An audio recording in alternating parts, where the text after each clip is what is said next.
आमदार संजय केळकर यांनी ठाणे महानगरपालिका कर्मचाऱ्यांचा 7वा वेतन आयोग लागू करण्यासाठी वेळोवेळी पाठपुरावा करून प्रश्न मार्गी लावला आहे। त्याचबरोबर महानगरपालिकेमधील कर्मचारी यांची रखडलेली पदोन्नती, संवर्ग बदलीने नियुक्त लिपिक कर्मचारी यांना 7वा वेतन आयोग लागू करणे, अग्निशामक सेवा, आरोग्य सेवा यांच्या सेवा प्रवेश नियमामध्ये बदल करणे, वाहन चालक 2021 नंतरचे कर्मचारी वर्ग यांची वेतन त्रुटी दूर करणे, 7वा वेतन आयोगाची थकबाकी, बंद केलेली MA व पदवीची वेतनवाढ चालू करणे, वाहतूक भत्ता लागू करणे, सफाई कामगारांच्या वारसाचे प्रश्न, त्यांच्या घरांचे प्रश्न यांसारख्या विविध प्रश्नांचं गाऱ्हाणी आज आमदार संजय केळकर यांच्याकडे सर्व कर्मचाऱ्यांनी मांडली। तसेच हे अडचणीचे कारण ऐकून घेतले। यानंतर सर्व कर्मचाऱ्यांनी आमदार संजय केळकर यांचा सत्कार देखील केला। कामगारांवरील अन्याय यापुढे खपवून घेणार नाही। जो अधिकारी चांगले काम करेल त्याचं कौतुक करू, पण जो अधिकारी कर्मचाऱ्यांना वेठीस धरण्याचं काम करतील त्यांना सोडणार नाही, अशी भूमिका आमदार संजय केळकर यांनी यावेळी मांडली।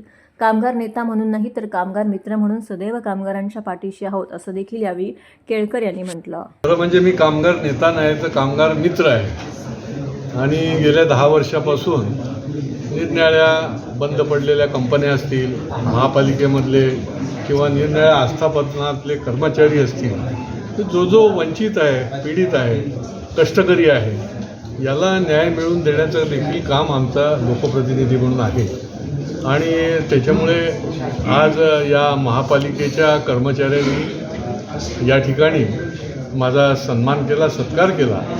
खरं म्हणजे महापालिकेच्या कर्मचाऱ्यांना सुरक्षा पाहिजे, सुविधा पाहिजे, सन्मान पाहिजे आणि या तिन्ही गोष्टीकरता जे करायला लागेल ते मी करत असतो। अनेक विषय यांचे प्रलंबित आहेत आणि जे महापालिकेच्या स्तरावरही सोडवले जाऊ शकतात। शासन निर्णय होऊन देखील काही विषय प्रलंबित आहेत आणि कर्मचाऱ्याला जर कोणी वेठीस धरण्याचं काम करत असेल, जो कष्टकरी आहे, जो इमानीद्वारे काम करतो आहे, तर त्या पद्धतीने त्यांना न्याय मिळवून देण्यासाठी आपण लढायला पाहिजे आणि त्या दृष्टीने देखील कर्मचाऱ्यांचे जे प्रलंबित काही विषय आहेत त्या विषयाकरता देखील आता पुढच्या काळामध्ये आम्ही माननीय आयुक्त आणि या संबंधित अधिकारी यांची देखील बैठक घेणार आहोत। आणि शेवटी कर्मचारी महापालिकेतला जर व्यवस्थित राहिला, त्याला जर व्यवस्थित न्याय मिळत गेला तर शेवटी महापालिकेच्या माध्यमातून चालणारा शहराचा गाडा, विकासाचा गाडा जो आहे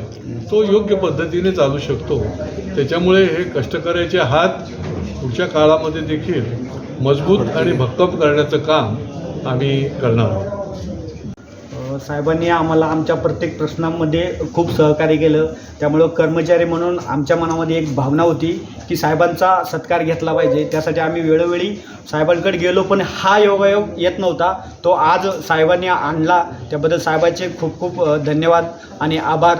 इथून पुढेही साहेब आम्हाला अशीच मदत करणार आहेत आणि पत्रकारांचे पण यामध्ये आभार की आपण आलात आणि आमचे सर्व विषय आपण ऐकून घेतलात। महत्त्वाचा विषय होता की 7वा वेतन आयोग, आणि त्या 7व्या वेतन आयोगासाठी आम्ही खूप दिवसापासून वंचित होतो आणि तो साहेबांनी वेळोवेळी पाठपुरावा करून तो विषय मार्गी लावला आणि त्यामुळं आमच्या पगारामध्ये घरघोस वाढ झालेली आहे।